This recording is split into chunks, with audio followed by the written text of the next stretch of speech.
beralih ke Jawa Timur, tepatnya ke Kota Batu dan Kota Malang. Ada beragam pilihan atraksi wisata dan kuliner yang patut dicoba. Di antaranya bermain para layang dan mencicipi pecel khas Malang.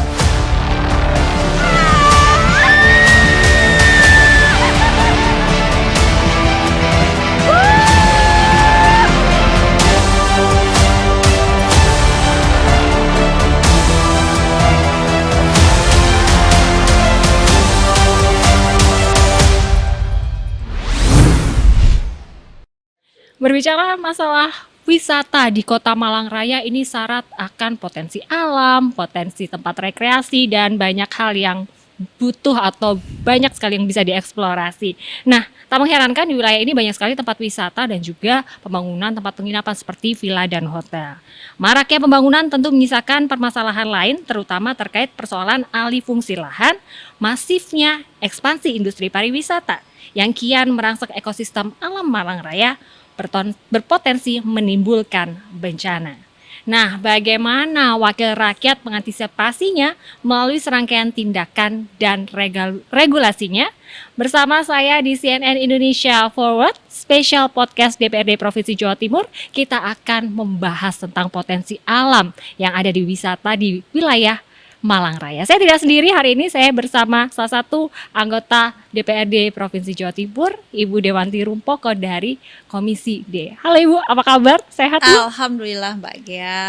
Sehat, tetap semangat ya? Dan selalu semangat. Selalu seperti semangat. Mbak Gia. Oke, saya selalu semangat Bu. Apalagi hari ini bakal bicara tentang wisata, rekreasi. Ini bersama Sesuatu yang menyenangkan. Apalagi di Batu Malang ini kan banyak sekali ya Bu ya, tempat-tempat yang Banget. harus dieksplor oleh Iya. masyarakat. Betul. Ini ngomong-ngomong, Ibu tadi dari mana nih? Surabaya atau Batu? Dari Batu. Dari Batu. Alhamdulillah lancar. Sebelum kita masuk ke topiknya Bu, ini boleh nggak Bu spill apa sih yang sekarang lagi ngehits di Kota Batu atau Malang dan sekitarnya? Di Malang Raya ya. Kalau di Malang Raya. Batu pasti semua yang terkenal itu Jatim Park. Jatim Baik Park. 1, 2, 3 gitu. Ah. Tapi ada yang di Kabupaten Malang. Sekarang itu namanya Santera. Oh, yang bunga-bunga itu ya Bu? Itu bagus banget. itu itu luar biasa, sampai macetnya itu kan di daerah Pujon, Betul. tetangganya Kota Batu. Tetapi macetnya itu sampai Kota Batu, bayangin, bisa Betul. dibayangin bagaimana ramainya di sana. Karena memang kita melihat banyak sekali inovasi ya Bu di Kota Malang Raya terkait Iya, di Malang Raya alhamdulillah, karena di Jawa Timur, Malang Raya itu termasuk mempunyai destinasi wisata yang cukup lengkap.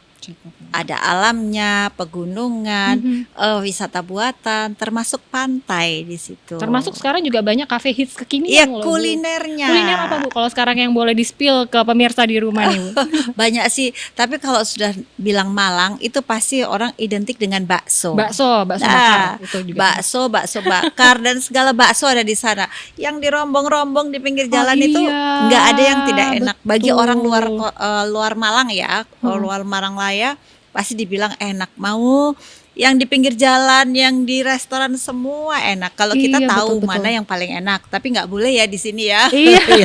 Nah, iya nanti spillnya nanti aja setelah ini off the record ya. Iya.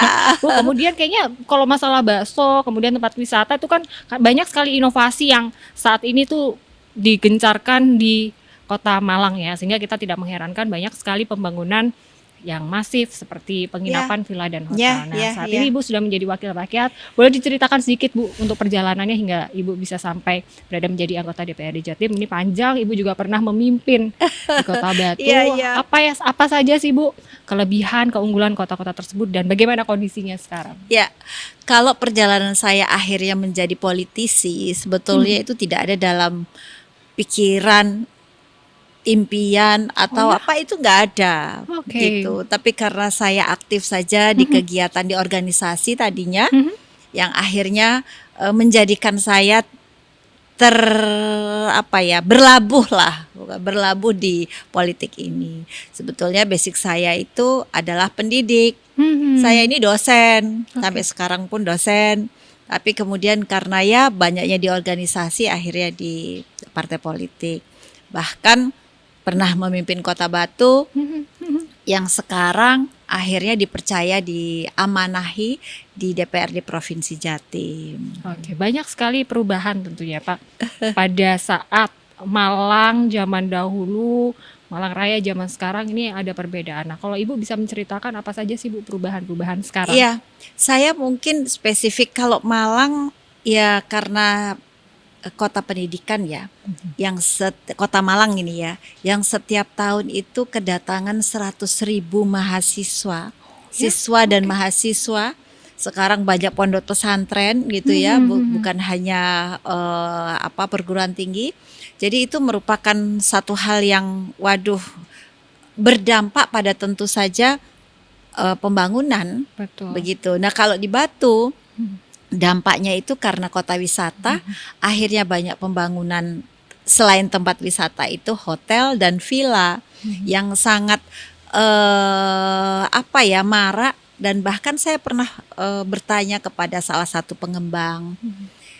Itu di Batu itu kalau villa yang kelasnya standarnya ya menengah lah ya, menengah dengan kisaran harga antara dari ya di bawah 1 M sampai dengan 2 M, itu kayak kacang goreng katanya. Banyak yang mau Bu. Banyak sekali. Oke. Bahkan itu ketika pandemi, ini menurut saya cerita di salah satu pengembang tanpa sengaja gitu.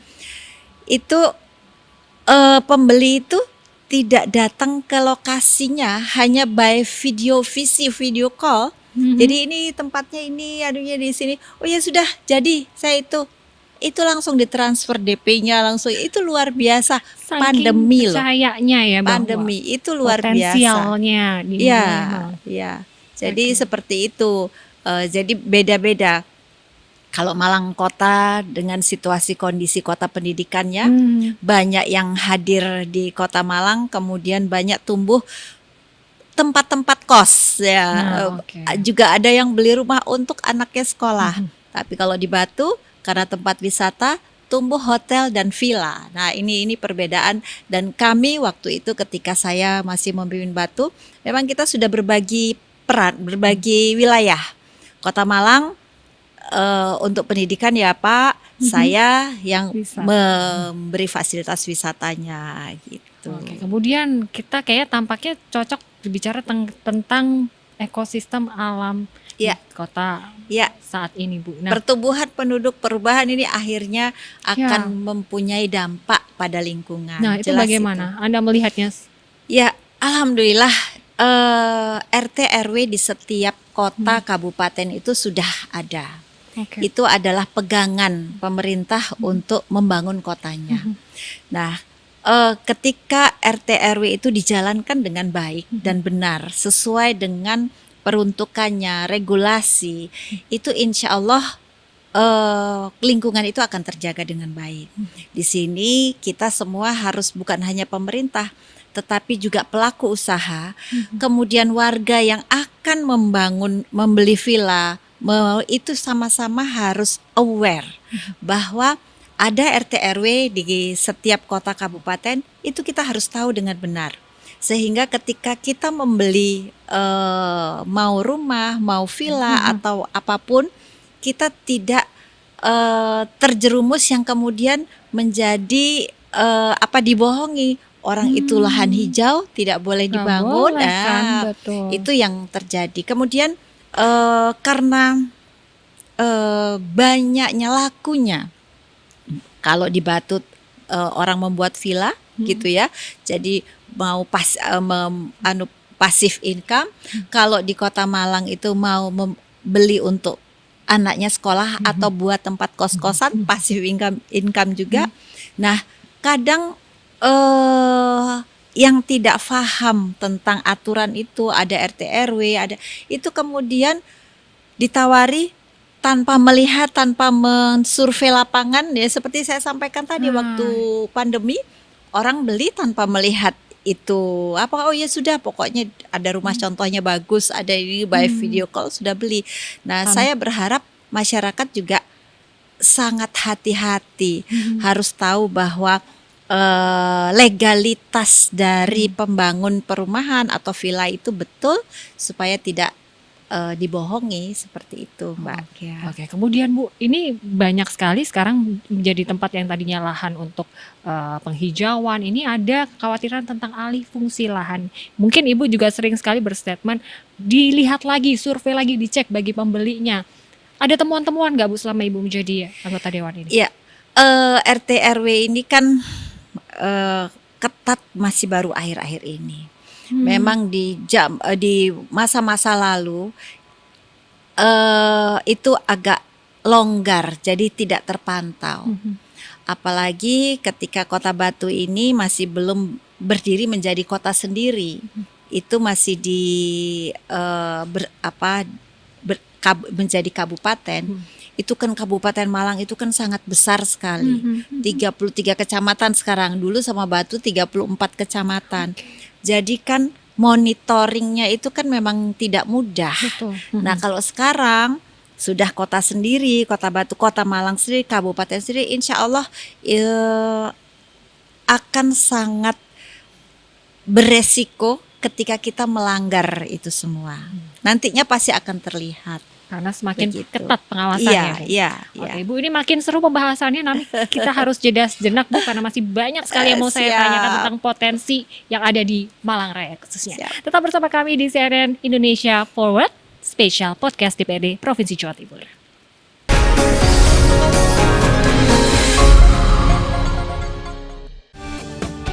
Good morning. Ikuti perkembangan informasi terhangat bersama CNN Indonesia. Jadikan pagi Anda lebih berarti dengan kabar terkini. Dua wisatawan yang merupakan paman dan keponakan hilang terseret ombak di Pantai Bambang, Kabupaten Lumajang. Jangan lewatkan Good Morning, Senin sampai Jumat jam 7:30 pagi. Live di Trans TV dan CNN Indonesia.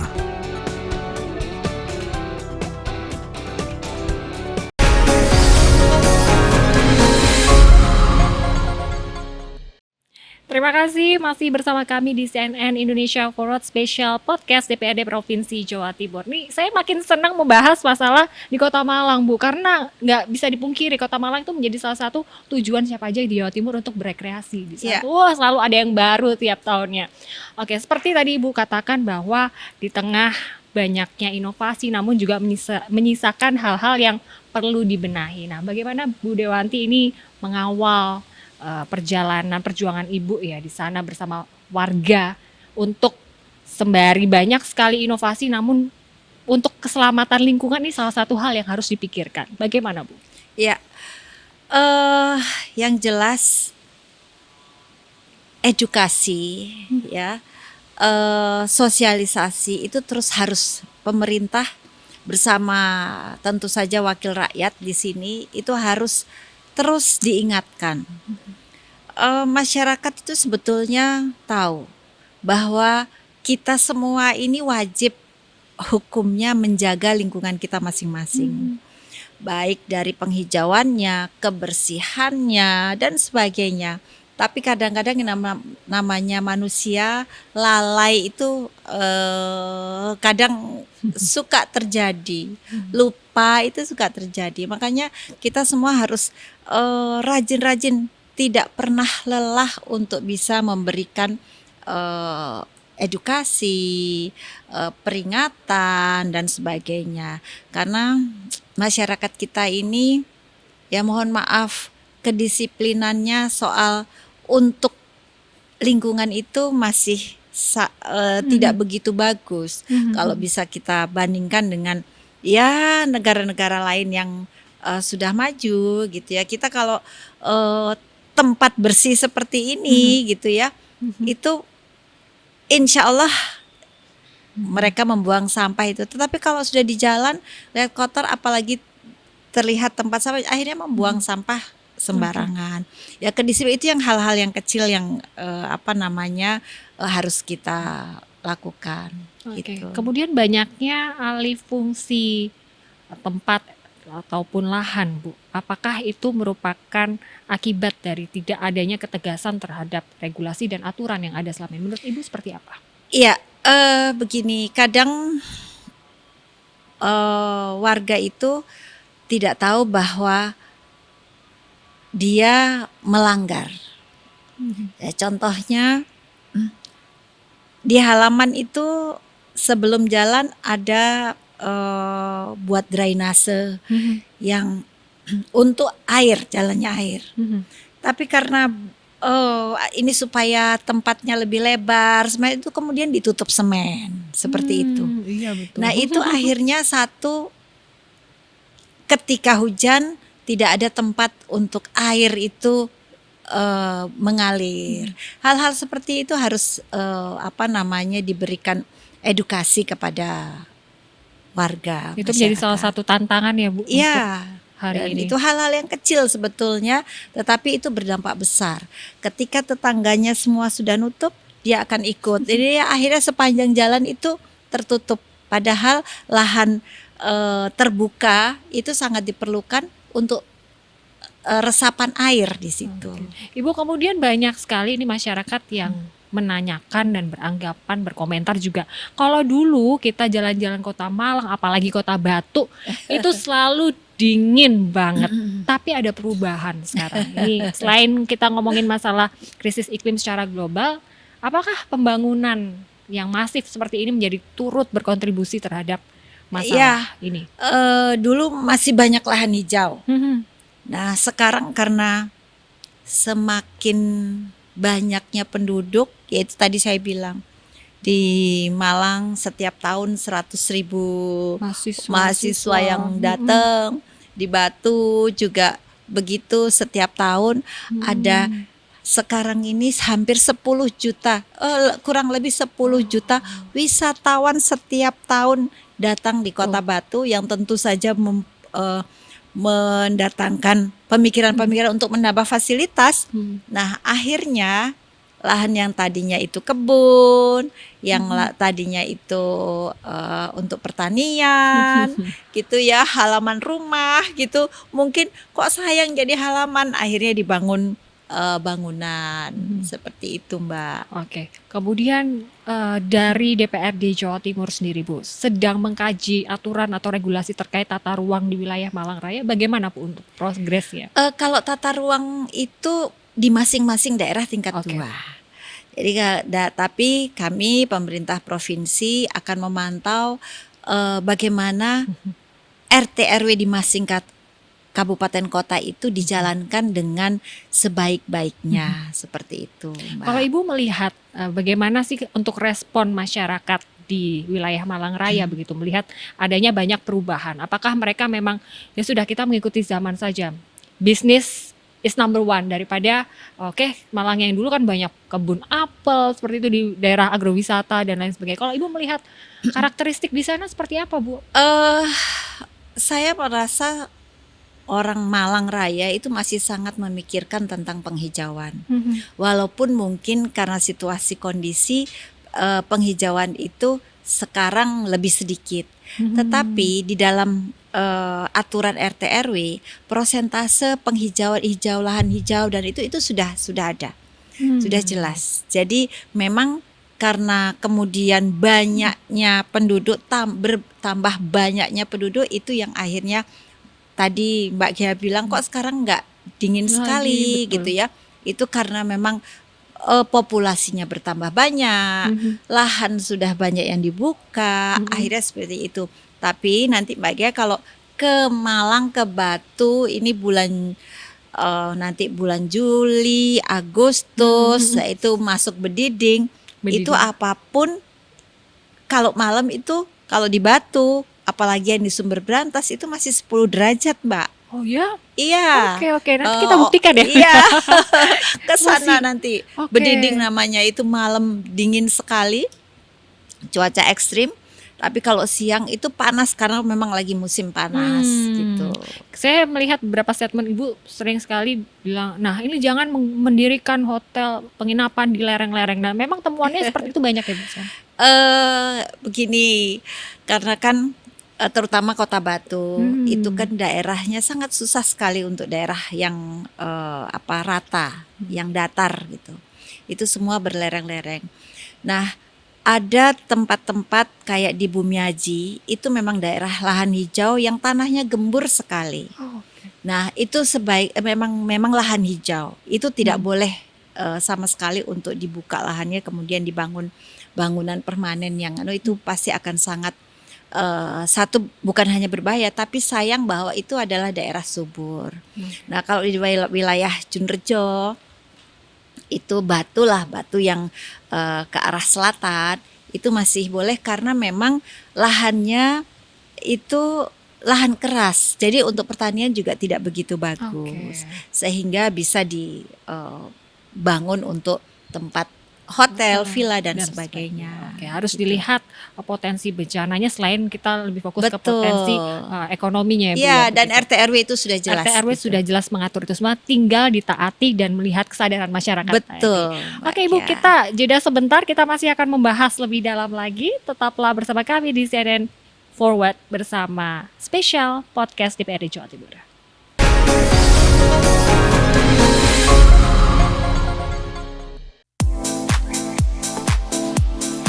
Beragam trending topik mewarnai media sosial setiap harinya. Apa saja pembahasan para netizen di dunia maya? Dapatkan perkembangan terbaru tentang berita-berita yang viral dan ramai diperbincangkan bersama Mata Viral. Sabtu dan Minggu jam 8 pagi di CNN Indonesia.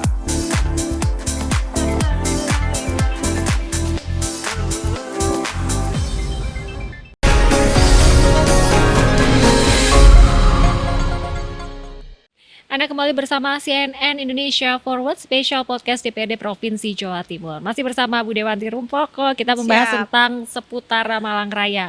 Bu, untuk menyelamatkan lingkungan, itu tentu tidak bisa sempurna jika tidak berkolaborasi dengan semua pihak ya Bu. Nah, kontribusi atau prioritas apa sih Bu yang bisa dilakukan bersama ya, tidak hanya dari wakil rakyat saja yang akhirnya bisa menyelamatkan berbagai macam potensi alam yang ada di Kota Malang Raya? Ya, benar sekali Mbak Kia. Jadi alhamdulillah saya kalau di Malang Raya itu melihat ini ketika mau musim hujan itu masyarakat semua secara keseluruhan baik dari perguruan tinggi, pemerintah sudah pasti, warga masyarakat di desa, perangkat desa, komunitas desa, kemudian Bapak TNI, Polri, itu semua mempunyai program penghijauan. Jadi mereka secara komunis baik yang kecil menanam hanya 100 bahkan 10 anak-anak sekolah itu semua mempunyai program penghijauan yang kemudian menanam di tempat di lokasi-lokasi mereka. Nah bapak-bapak TNI Polri ini Mbak itu menanam sampai ke lereng Gunung Semeru, lereng Gunung Panderman. Mereka bekerjasama dengan Perhutani dan Dinas Lingkungan Hidup. Itu setiap tahun seperti itu. Nah, bahkan ketika lerengnya itu sangat terjal sekali, itu ternyata ada teknik yang dilakukan itu dipanah, dilempar. Jadi bibitnya itu biar sampai ke gunung di situ kalau yang tidak bisa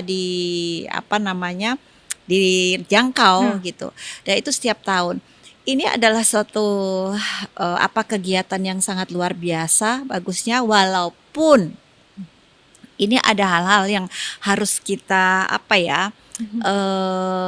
sadari. Ternyata ketika itu tumbuh yang kemudian ini di lahan-lahan yang dianggap mengganggu, itu kemudian sama orang yang lewat dicabut gitu.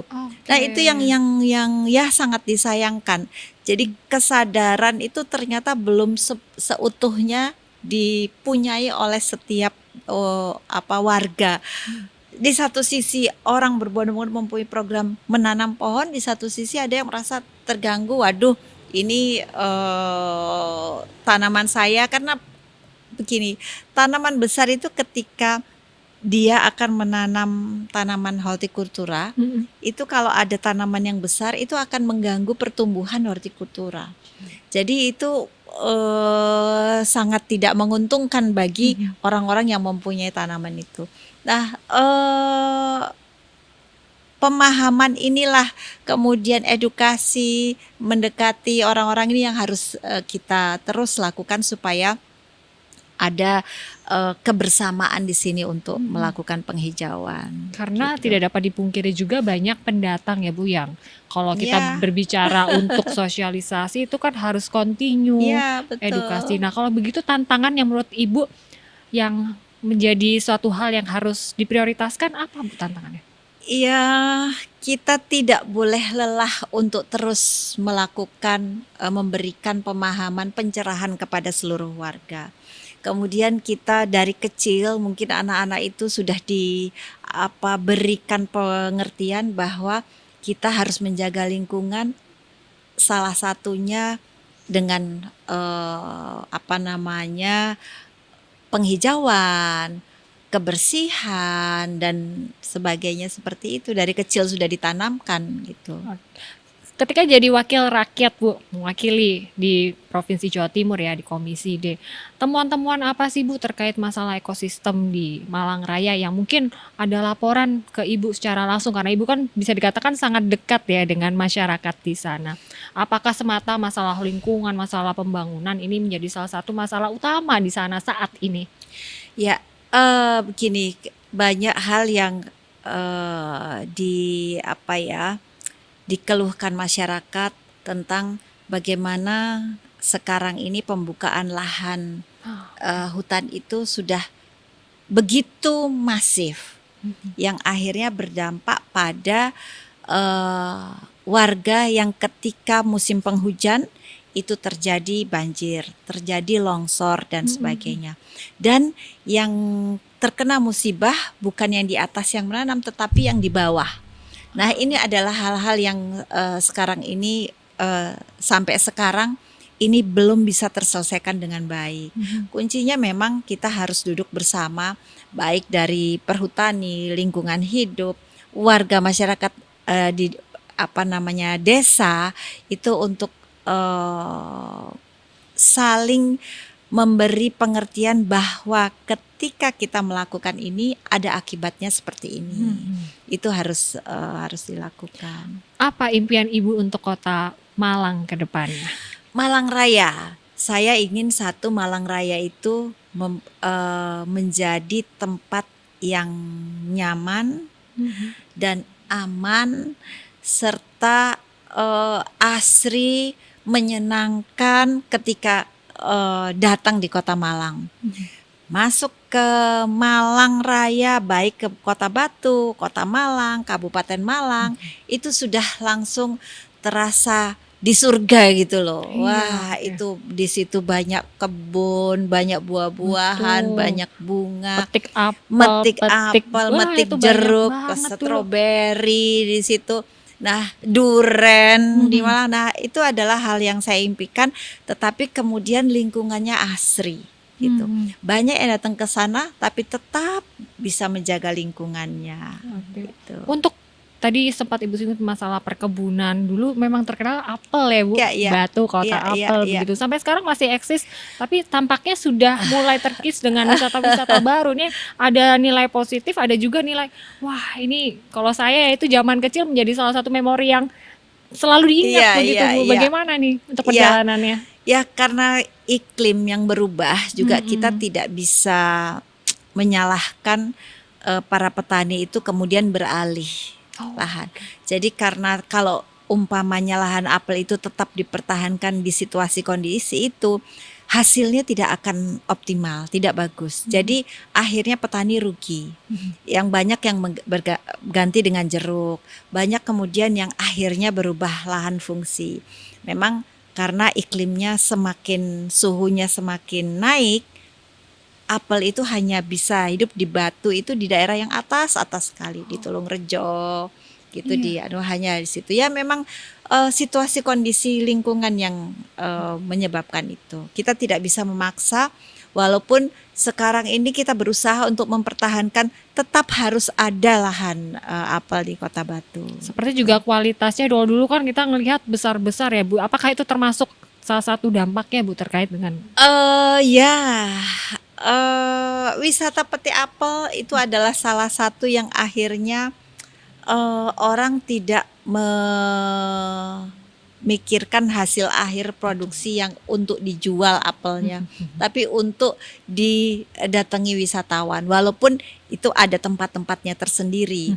Nah, apapun ya sekali lagi karena sudah perubahan zaman itu akhirnya seperti, tetapi ada petani-petani yang masih Eksis ya. Konsisten. idealis untuk mempertahankan produksi apelnya masih ada. Tapi yang patut diapresiasi sebenarnya mereka ada keinginan untuk berinovasi ya Bu Iya, ya. Dari itu salah satunya kreativitas, inovasi dan kreativitas yang akhirnya ada wisata petik apel, petik stroberi, petik jambu kristal dan sebagainya. Kemudian gitu. apakah ada keluhan Bu dari para petani ini terkait semakin banyaknya wisatawan, kemudian sebenarnya juga kalau dilihat dari sisi keuntungan, oke semakin banyak, cuma kan lahannya jadi terbatas karena banyak pembangunan.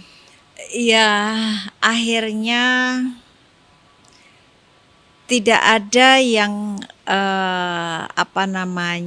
kekal selain perubahan. Jadi setiap situasi, setiap masa itu pasti ada situasi kondisi tersendiri. Sehingga ya petani juga harus melihat itu.